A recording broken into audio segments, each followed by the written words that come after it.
Hi everyone, this is Jim. Welcome to Opening Basics 41, the Richter-Veresov attack. Richter-Veresov starts off as d4, d5, knight c3, knight f6, and in the previous video we were looking at e4, the Blackmar-Diemer gambit, but now the Richter-Veresov is the move bishop to g5. And let's talk a little bit about the ideas in this position first. I think there's 3 points I want to make. One is this looks a lot like a Chigorin defense with the colors reversed. If, for example, black plays the move d5 there, then this is exactly a position from the Queen's Gambit decline to the Chigorin defense. And like the Chigorin defense, you have to be prepared, if you're playing this way, to trade off your bishop for the knight.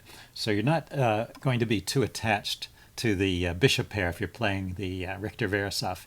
You're going to be willing to trade that bishop for a knight and look for ways to get piece activity.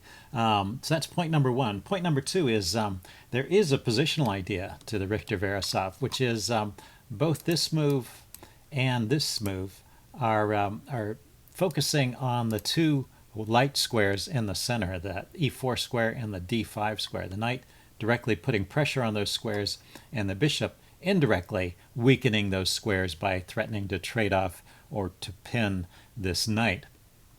So creating some weakness on those two light squares in the center. So I'm going to have some example games and keep an eye on the activity on those two squares in the sample games. And then the third point I wanted to make is that this knight is blocking the c-pawn, which in traditional chess theory is a bad thing. You want the c-pawn to help fight for control of the center. But there is a consequent benefit to it, which is that the queen side is stronger. The pawns are more stable over here, which means that you have the option in this opening to castle either queen side or king side, whereas in many queen's pawn opening, because of the weakening move c4, you often don't want to castle queen side and you just want to go king side. So those are the 3 points to keep in mind. Now let's go back. Before we go to the sample games, I want to go through some examples of how we get to that position, because there's a lot of different move orders here. And in fact, the most common move order after d4 is actually knight f6, not the immediate d5. So if we look at knight f6, then you go knight to c3, and now the most common move here is d5. Black can play other things, but after d5, bishop g5, and there you are in the Richter-Veresov. So very simple transposition. Let's look at ways that black might try to disrupt it. After knight f6, knight c3, there's a couple things he could try. So d5 is probably the best move for black and also the most popular, so you will see that most of the time. But occasionally, I think the second choice here in the database is the move c5. And you're not really going to get into a Richter-Veresov type position after that move. You're just going to push on with d5 and follow up with e4. And this will be a kind of a Benoni-like position where you will have a space advantage, and it should be good play for white. White really has an advantage in that particular position. So that's one way to avoid it. That was like the second choice after d5. And then the third choice after d5 was to play the e6 move. After d5, c5, then e6. That was the third choice in the database. And here you can just continue with the Richter-Veresov type setup with bishop g5. And the most popular response here is actually d5, which would transpose directly into the Richter-Veresov. But if black plays in a different fashion, at least you've got your pieces out on active squares and you should be okay. Let's look at the other move order now. There's some disrupting ideas that black has in the other move order as well. So d4, d5, knight c3. Instead of just going knight f6, there are a couple of things that black can try. The most popular second move here after knight f6 is the move f5.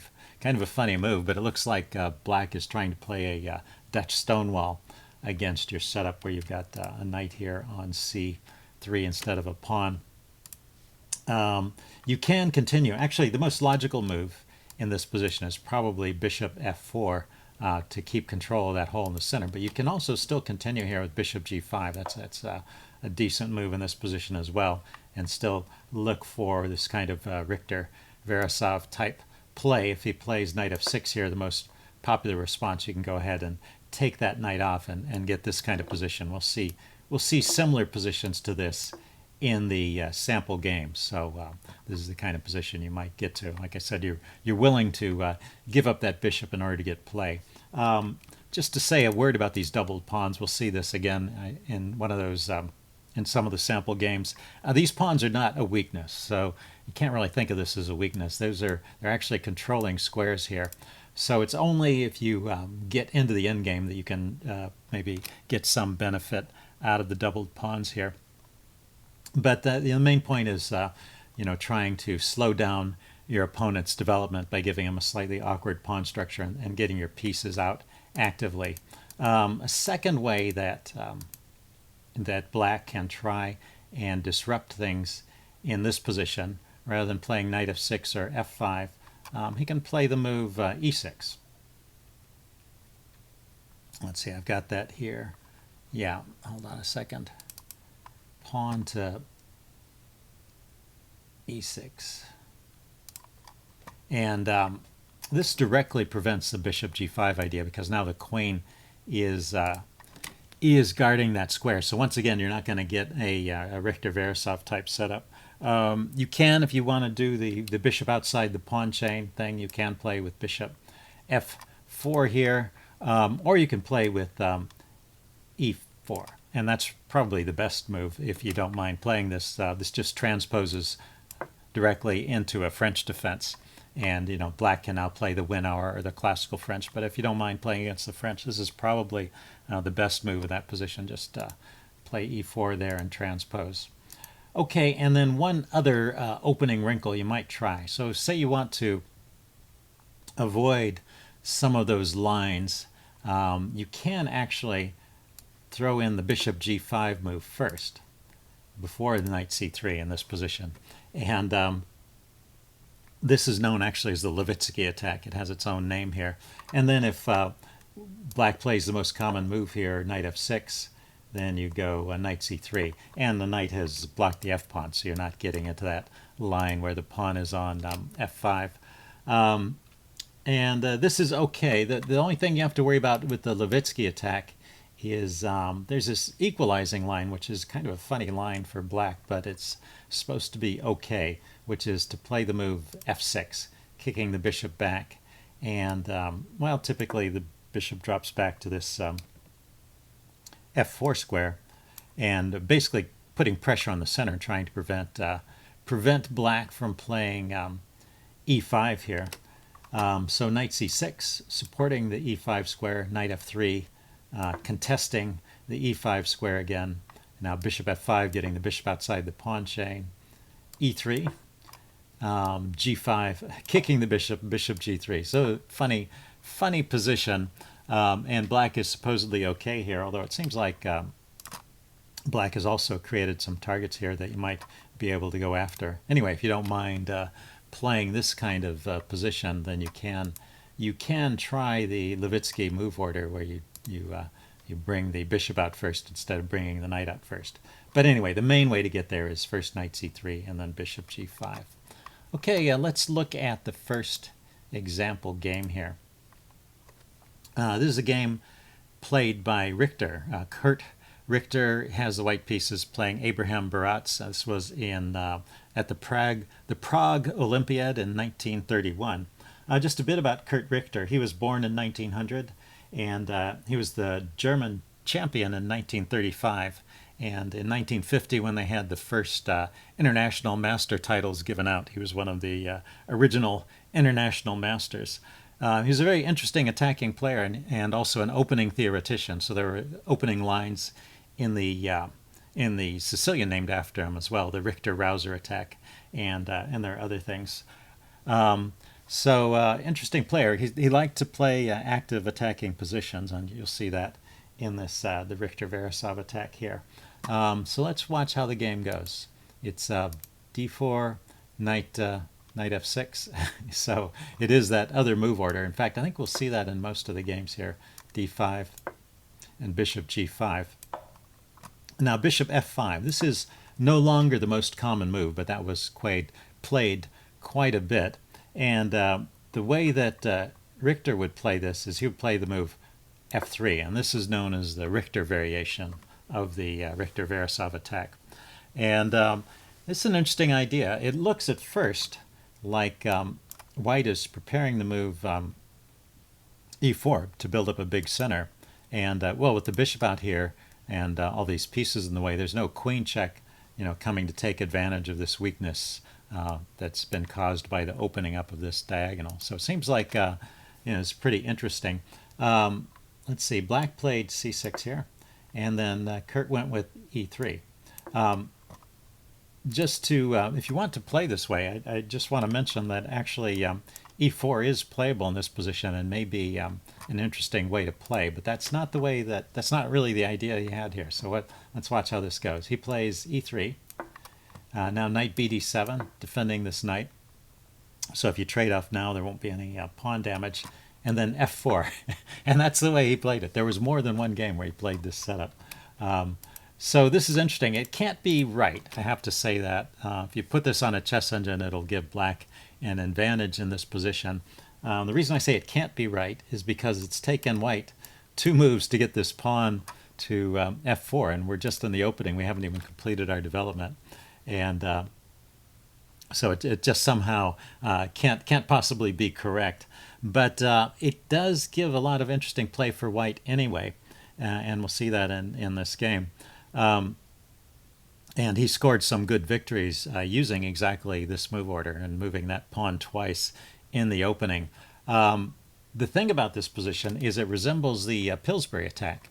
And if you're not familiar with the Pillsbury attack, I did a video on it, and you can go check that out. It's a pretty interesting setup with the bishop outside the pawn chain and these pawns like this. It's kind of like a stonewall attack, but with the bishop outside the pawn chain.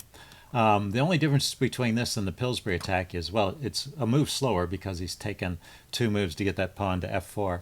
And then in the Pillsbury attack, there's typically a pawn on c3 rather than a knight. Anyway, let's continue with this game. Black went with queen a5. And we get some logical development here. Bishop d3, knight e4, dropping into that hole here and hitting the bishop. So Richter just trades that knight off. Doesn't want to give up on the dark squared bishop just yet. So takes that. And then he plays knight to f3. Needs to continue developing. Now f6, kicking the bishop back. Drops back to h4. e6. Richter castles. And now Baratz takes off the knight. And Richter takes back with the queen. And this is starting to look pretty good already. His pieces are getting active, and they're pointing at the king side here. And there may be ideas of pushing these pawns forward. Just needs to get this rook into the game. So black plays f5 here, just trying to seal things up. That prevents white from playing f5 there and undermining the center. And so maybe he's feeling pretty confident here. Richter plays rook a1, and then Baratz plays queen b4, taking a look at this pawn here. And oddly enough, this queen b4 move is a mistake. And so as so often happens in these attacking positions where you have maybe made a few concessions to get an interesting attack going, black rather has been better all this time, or at least equal or better from the beginning pretty much. And then there's this one slip, and suddenly he's worse. So you might want to look at this position and see if you can figure out the idea. What move does white play? There's just one move to continue this and keep an advantage for white. Okay, it's a hard move to spot, so I don't blame you if you didn't find this, but if you want time to look for it, pause the video now. I'm going to give the answer away. What Richter played here was the move e4. That's why I say it's hard to spot. I mean, it's one of those moves that looks like it's impossible. So, but it can't be ignored. If you try to ignore it and just move some other piece like the bishop or something, then pawn takes on f5 is going to be a problem. This e-pawn is pinned, and white is going to just crash through in the center. And so we can see that that's kind of the root of the problems. Black has taken a move too long to get castled. The bishop here has prevented him from castling queenside, and then he didn't develop this bishop, so he can't castle kingside. So he has to take the pawn. Pawn takes, knight takes. So not afraid to sacrifice even more material to keep the attack going. And this is in fact a correct sacrifice. Once again, there's not too much for black to do other than take the knight. If he doesn't, the knight can move away, and then there's this weak pawn here that comes under fire. Maybe knight to c4 might be a good follow-up, and then this goes with check. And yeah, things will just fall apart in the center. So he needs to take the knight and get some compensation here. Queen takes e4. And yeah, things just kind of go downhill from here. This pawn is under fire. It's now isolated.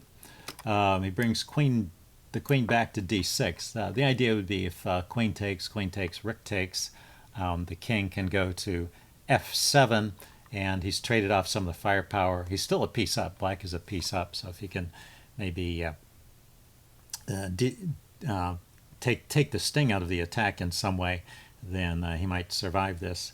So Richter doesn't go for that, but plays the move queen to f5, taking advantage of the pin. And now Baratz plays the move queen takes d4 check. This maybe is not the best defense here. Let's see. He could have tried. Well, I don't know. This is kind of a forlorn hope too. Everything is good for white at this point, but the best defense here is actually the move e5, according to the chess engine. After e5. White plays f takes e5. It still looks like a pretty crushing position for white. White has this open f file and a couple pawns in the center and a tempo on the queen. Looks pretty strong. Anyway, but that was the strongest defense. Anyway, Baratz tried queen takes d4, which is kind of logical. You grab that pawn, maybe give some material back later and hope to come out with enough pawns to keep it going. So after the king moves, then he played bishop to e7, giving up the pawn on e6, but castling queenside, getting out of the center finally at the cost of this bishop here. And in fact, if white had just played queen takes bishop, then this position is something that where black could play on for quite a while. It would just be even material, and white would have one extra pawn. So still advantage to white, but the bishop takes move is more precise, not only taking off that bishop but hitting the rook. Baratz tried rook to e8. The queen just drops back to h3, leaving this attack on the d8 rook there. So Baratz grabs another pawn, not finding anything better to do. Richter grabs the exchange and then plays queen b3, offering a queen trade. If the queens come off, this is just a winning endgame. Baratz manages to avoid the queen trade for a bit. Queen goes to e6. Queen went back to c3. Rook went to e2, defending the pawn. King goes to c7, trying to unpin the knight. Let's see. h3 was played. And now knight to f6, trying to activate. But then queen e5 check forces the queen trade. And after a couple more moves, f takes e5, knight to d5, played rook f7, and Baratz resigned in this position. So anyway, a nice game from Richter, and shows kind of the original way this Richter-Veresov attack was played. Let's go back to just one position. I mentioned that black was okay up to this point, and it was actually this one careless move, queen b4, which he was probably thinking was a forcing move, attacking this pawn, ran into that e4 resource. You know, if you don't see this e4 idea, then this is a position that's better for black in general. So, but you have to be aware of these problems on the light squares, as I mentioned in the preamble. What could black have played instead? Actually, the move bishop to b4 is keeps an advantage to black. So putting pressure on this knight, pinning it against the rook, and now the king is ready to castle to the king side, and there's no great follow up here. So although you know, still I have to say, still white is lined up for this attack. So it's not like white is losing at this point. It's just you would have to continue and hope for some other slip from black. You just need to keep up the pressure when you're playing in this kind of system. Okay, let's go on to the next game.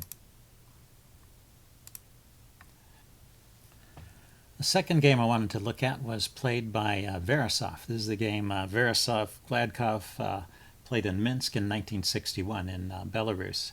So Veresov was a younger player than Richter. He was born in 1912. He was the 5-time Belarus champion, and he was also another one of the players who was awarded the International Master title in 1950 with the initial crop of International Masters. Anyway, this game starts off with d4 and knight f6 again, knight c3, d5, and bishop to g5. And now after bishop to f5, the way that Veresov would play this is he would just take the knight. This is the point at which Richter would play f3. So in fact, these variations have individual names. The move f3 here is known as the Richter variation, and the move bishop takes f6 is the Veresov variation. So bishop takes f6, e takes f6 is the logical recapture because it opens up this line for the bishop. And these two pawns, although they're doubled, they are controlling important central squares, so they're not a weakness, particularly at this stage of the game. Maybe later on towards the end game they might become a weakness, but not at the moment. White continues with e3, knight c6, some logical development, and bishop d3. This is often a good idea. And when you've voluntarily given up the bishop pair like that with that exchange, it's often a good idea to trade off the other bishop as well so that your opponent doesn't have the bishop pair advantage. So Gladkov is not too worried about this. He plays queen d7 and prepares to castle queenside, so he just protects the bishop there. So he's going for a rapid development, and he's not going to make the mistake we saw in the previous game of leaving the king in the center too long. There was one point I wanted to make here, that if black wanted to follow a plan of castling kingside, he could also have done that here with the move bishop takes d3, queen takes, bishop to b4, pinning the knight, knight to e2, defending, castles kingside. And here we see one of the points in terms of the flexibility of the Richter-Veresov attack. You can actually castle queenside here. These pawns are give you secure cover for your king here, and so you can still do an opposite sides castling attacking type game regardless of which way your opponent castles. So in this game black decided to go for the queenside castling with queen d7. The knight went to e2 anyway. This is important to note that the knight on f3 doesn't really have many squares. It's because of this exchange when the bishop took the knight and the pawn recaptured on f6. This pawn is controlling those squares, so a knight on f3 just doesn't have a great prospects. So after that exchange, the knight often wants to come out either via e2 or a3, h3. In this case, h3 isn't possible, but in some cases it may be. Anyway, black castles queenside, white castles kingside. Now bishop e6, black decides to keep the bishop on, and for a while it seems like he's just trying to strong point the center, gets all his pieces lined up. Let's see, we get knight f4, putting some pressure on the center, knight to e7, defending it, and now e4, which is a very tactical move and typical of this attack, going after the weakened light squares in the center.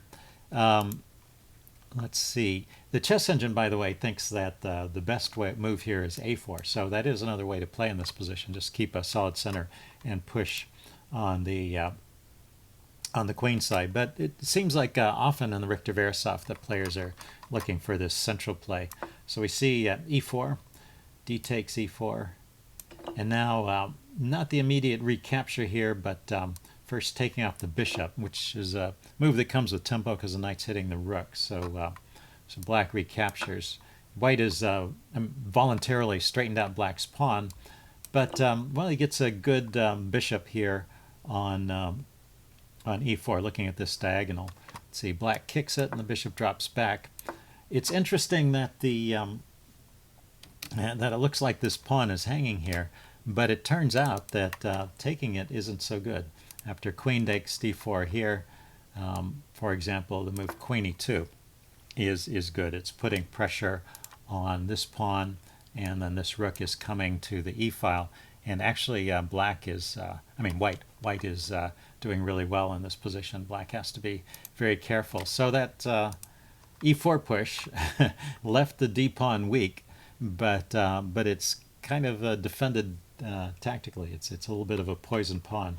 Let's see. So knight c6, and the bishop takes it off. So we get another trade of bishop for knight. Queen takes. I guess black really was threatening to take the pawn. And now queen e2, and once again leaving this this pawn hanging. But in this position, after rook takes d4, the move knight to b5 is pretty dangerous. It's hitting the rook, and it's threatening this fork. Now there are ways for black to defend, but it gets kind of complicated. Black could try either rook to a4 or rook to e4, counterattacking the queen, and it appears those are playable. But anyway, yeah, black does not. It's not like black is getting a free pawn there, I guess. And anyway, in this case, black chose not to grab that pawn immediately, but to throw in the move a6. And now, in a way, white has gained a tempo and uses that to play the move rook a to d1, holding on to the pawn. So g6, shoring up these queenside pawns and opening up some lines for the bishop. Rook to d3, lifting the rook and looking for activity along the third rank. Bishop to g7. Rook f to d1. So, d1. And yeah, just adding more defense to the d pawn. Rook h to e8. Queen to d2. King to b8, so the king is stepping to safety, and f4. So white is sort of blockading these pawns so that black can't get anything going against white's king. And then after rook d6, it looks like black is also following a strategy of trying to activate. Let's see, knight e2, rook e to d8, then c3, solidly holding onto the center, queen b6, and b4. So white gets the pawn storm going at this point, and tries to do something on the king side. Let's see, queen to b5, knight to c1. The knight's going to spin around to some better squares. The bishop goes to f6. Rook over to h3, taking a look at this loose pawn over here. c5 was played. So black is going for some interesting tactics as well. When the rook moved out of the way, there's now a pin along the d-file, and black is hoping to exploit that. So white takes the pawn, black takes back, and now knight to b3. So the knight gets to a better square, hitting the queen, defending the pawn. The queen drops back to c7. Let's see, this queen goes to e2, unpinning, and then king to a7 was played here. Rook to e3. So a little bit more maneuvering here, some shuffling around of the pieces, and black pushes on with g5. Let's see, rook to c1 was played. The idea is that after black takes a pawn, white's going to take this e-pawn, and then black had the idea of disrupting white's king side with the move f3. So this is actually a pawn sack from black to open up white's king position. So it's so you can see it's a double-sided game. Both sides are going for the attack. This pawn sack is okay. G takes f3, but the next move, the follow-up, needs to be precise. And actually the move rook to g8, which was played in the game, is not the best move. So the chess engine line, the chess engine thinks the way to justify the sacrifice is this way. Rook takes e6, queen takes, queen to f4, hitting this pawn, queen to e2, coming back and defending, rook to d7, and rook to f1, defending this pawn. Now this rook is prepared to move back and forth along this aisle. We can see that white is still a pawn up, but somehow black has managed to kind of immobilize white a little bit. So this maybe was good enough for equality. The immediate rook to g8 just doesn't seem to be as good. The king goes to h1, and now he took. Queen takes, and then he played queen g7. Queen drops back to e2, defending against those attacks. H-pawn comes forward. Knight goes to c5. Bishop to e7, taking a look at the knight there. And the knight goes to e6. So suddenly this knight is sort of coming to life. And it's often the difference in these attacking positions. It's whose pieces are the more active and who's making the best use of them. And if this knight becomes an active force, it's starting to look pretty good for white. Let's see, queen to h6 was played. Rook to b1, taking a look at the b pawn here next to the king. h4, hoping to push the h-pawn forward and maybe get, if you can get the h-pawn to h3 and the rook to g2, that also is starting to look pretty good for black. f4, the knight there is, it's kind of funny, this knight seems like it's kind of suspended and not firmly rooted, but, well, this pawn can come forward and support that knight, and it's not under a whole lot of pressure just yet, and it's doing a good job defending the f-pawn there. Let's see, queen to g6 was played, lining up again on the g file. Queen went to f3, threatening, giving up the knight, but threatening the b pawn over there. So rook to b8, defending against the mate. Now d5, defending the knight. Bishop to d6, looking at this pawn. Queen to f2, check. King drops back to a8, and c4, and rook to g8, and anyway, it says black resigned at this point. It's interesting, it could have been one of those games where it was sealed and black took it home and decided that he couldn't win this position. White is still a pawn up, and this knight is very solidly cemented in the middle of the board, and it looks like white has a solid advantage in this position. I don't know. I mean, I would have still played on, of course, but it is a little bit overwhelming. I guess this pawn push is going to come with a lot of force, and the b pawn can't move forward because the queen and the rook are controlling the b3 square, or the b6 square there. So anyway, black decided this position was hopeless and resigned. Let's take a look at the next game.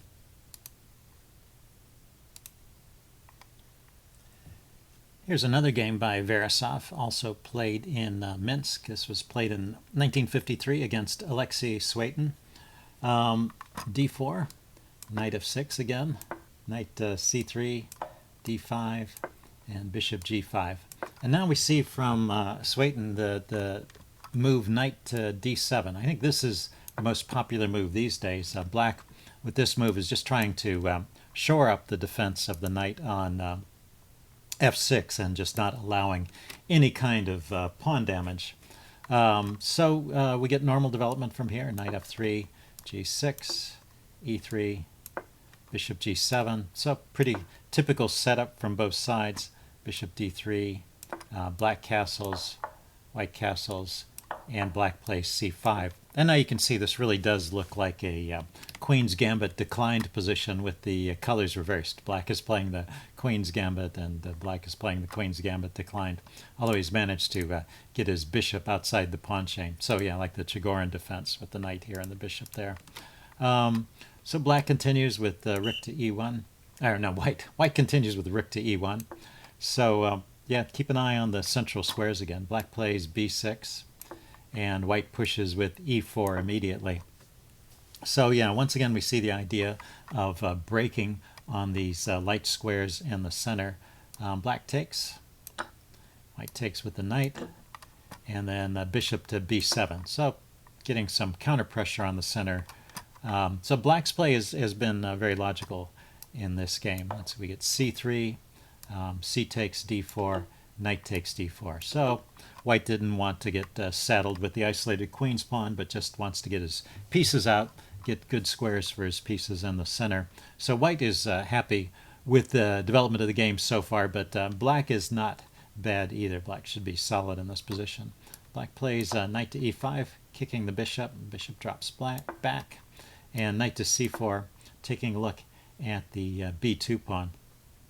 So queen to e2 was played, ignoring, well, it might seem that white is ignoring the threat to the b pawn, but in fact that can't be taken because, well, the knight has no squares to retreat to. All of these squares are covered. So say after rook b1, the knight would have nowhere to go. But rook c8, this not only defends the knight, but it also gives it a retreat square. So this knight is threatening that pawn again, or is it? Well, white plays rook a d1. So yeah, the pawn is under threat, but there's a bigger threat along the d file. So after knight b2, a move like knight to e6 is strong, just opening up this attack on the queen. So queen to c7 was played, and now knight to b5, hitting the queen again, knight to b8, and then taking the knight. So white decides that this is a good time to settle the situation over here with the f6 knight. Takes it off, bishop takes, and he takes with the knight. So knight takes with check. So having chased the queen around, this knight has to be recaptured with a pawn. So black has white with the Richter-Veresov attack has achieved one of his objectives, giving black this pawn structure with the doubled f pawn. And if we could actually get rid of all the pieces and go directly to an endgame, this is a good endgame for white now. These three pawns can hold off these four pawns, and effectively white has an extra pawn on the queen side. Should be able to create a passed pawn here and have good winning chances in the endgame. Notice that because of those exchanges, there was still no time for the knight to take on b2. There's always bigger stuff going on here. And now finally, bishop to b3 hits the knight and defends the b pawn. So yeah, I always think that's interesting how grandmasters, or in this case an international master, will play all of these moves before responding to a threat. Let's see, rook f to e1. Black follows the same strategy. He doesn't move the knight immediately, but kicks the queen first. The queen goes here, and now the knight goes to a good square in the center. Oh, no, he throws in one more move. He throws in the exchange. Rook takes, rook takes. Then the knight goes to a good square in the center, hitting the queen. Queen goes to h4. So from h4, it's looking at the h file, but I think more importantly, it's looking at the weakened pawn on f6. And black should play the move king g7 here, and it's about equal according to the chess engine. He plays a move which is a tactical and interesting move, but apparently it just doesn't quite work out. So he plays rook to e8, and well, this comes with a threat. The idea is knight to f3 check, which would win the rook if you take the knight, or if you move the king, then you lose the queen. So so that's a nice little tactic there, knight f3. So, but Veresov can deal with that simply by moving the rook to the side. Now on knight f3 check, you just take the knight, and there's no problem. So now Swen plays king to g7. There was one really clever defense here. I guess I have to show this. After king g7, black is definitely in big trouble. But there was one really clever defense here with the move bishop to f3. It's one of those things, who's going to find a move like this. Although, sometimes you can spot this stuff. But the idea is you can't take the bishop, because knight takes will fork the queen and the king. And it is hitting the rook over here. so the rook has to move. Rook d4, and now king g7. And this slight discoordination has seemingly solved Black's problems, and he can play on. But anyway, you have to find that clever move. He just went king g7 immediately, and maybe didn't sense the dangers. But he lands in hot water after these moves. First f4, kicking the knight, and the knight does have to move this time. It goes to c6, and now rook to d6. So he's got two pieces ganging up on that f pawn, and g5 is no longer possible because white has played pawn to f4. Let's see, the rook can't block because the bishop is also on this diagonal. So the light squared bishop is doing a good job here. So yeah, so Black is just in trouble after this. Tried knight d8, and that was met by, of course, queen takes f6 check. There was no way to defend that pawn, but maybe he can play on. He goes king to g8, and rook to d7 to I'm sorry, it's white's move. King to g8, rook to d7 to put pressure on the f7 pawn, which the knight is defending for the moment. But, well, rook to f8, adding an extra defender. Maybe the, yeah, there were three pieces on the f8 square, right? I keep forgetting about the bishop, but the bishop was hitting that. Three pieces on the f7 square. The bishop was hitting that as well as the rook and the queen. So he needed to defend. And then here's a nice tactical quiz for you. See if you can spot the move that Veresov played in this position. Okay, pause the video if you want some time to think about it. I'm going to give the answer away now. Well, first of all, there is more than one move, so you can give yourself partial credit if you find some other move. For instance, knight d6 is actually the chess engine's top choice, but well, somehow it's not as nice as the move that Veresov found, which is more direct, it seems to me. And his move is to just play rook takes knight. So removing one of the defenders of the f7 pawn, and if rook takes d8, then there's just a simple checkmate. Queen takes f7 check, drives the king to the corner, and then queen back to f6 is mate, because the bishop will be guarding, kill that, the bishop will be guarding all of these squares and the queen these squares, and there's no piece that can interpose. So a nice little checkmating pattern there. So you can't take with the rook, you have to take with the queen, and then after queen takes, there is bishop takes f7 check, and once again the queen and the bishop have combined to take away all the squares from the king. So the only legal move here is rook takes f7, after which you can grab the queen, and Black resigned here. So anyway, yeah, it's a queen for a rook, and white even has a couple extra pawns at the moment. So anyway, fun game, and let's check out the next one here. Yeah, this is the last game I'm going to look at. I wanted to show one game that shows some modern grandmasters playing this position. There aren't too many grandmasters that play this, but this is a game that was played in 2010 between Nigel Short against Anish Giri.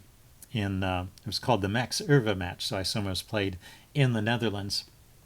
Nigel has the white pieces, so he's playing the Richter-Veresov. Goes d4, knight f6. Yeah, actually, I haven't seen a game.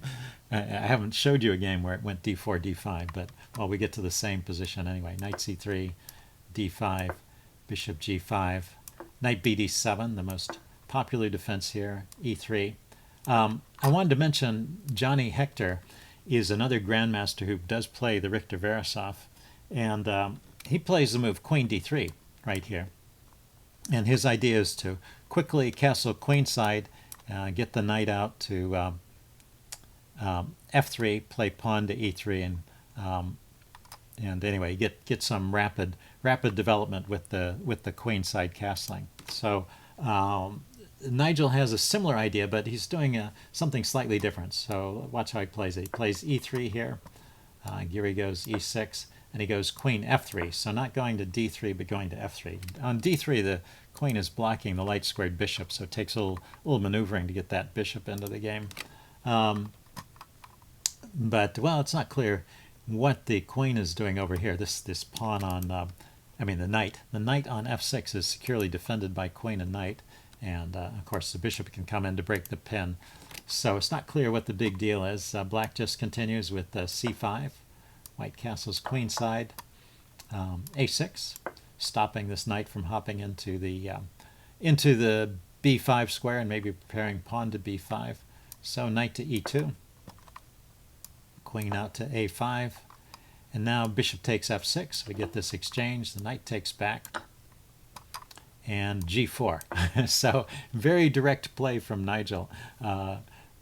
Black did manage to take back with a piece here, so there's no pawn damage. But, well, Nigel is still going to try and get some pressure against the king side. He's castling queen side, and he's going for king side pawn storm. b5, Gavriil is going for a queen side pawn storm. So we get this kind of exciting tactical game. g5 hitting the knight. Knight drops back to d7. Knight goes to f4. And now c takes d4. Gavriil decides to take in the center. Given what happens in the game, Black actually has an advantage at this point. If you look at this position with a chess engine, it's just that you have to play carefully. And the chess engine is recommending the move c4, keeping the center closed.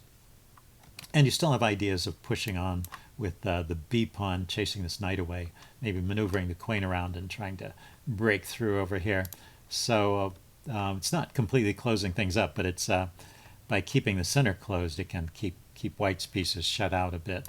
Anyway, Gavriil went with c takes d4, opening up a line for his bishop. And so knight takes, oh yeah.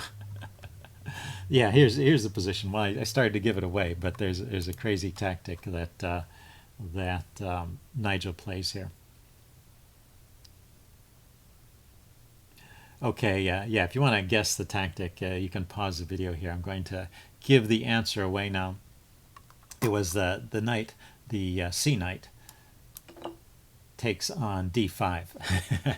So I told you the knight, but I didn't tell you where it took. But yeah, so once again, if you remember what I said at the beginning, it's you see a lot of tactics on these light squares. So this knight, one of the knights was traded off from f6, the other was chased away, and so now White has the pieces on those light squares in the center.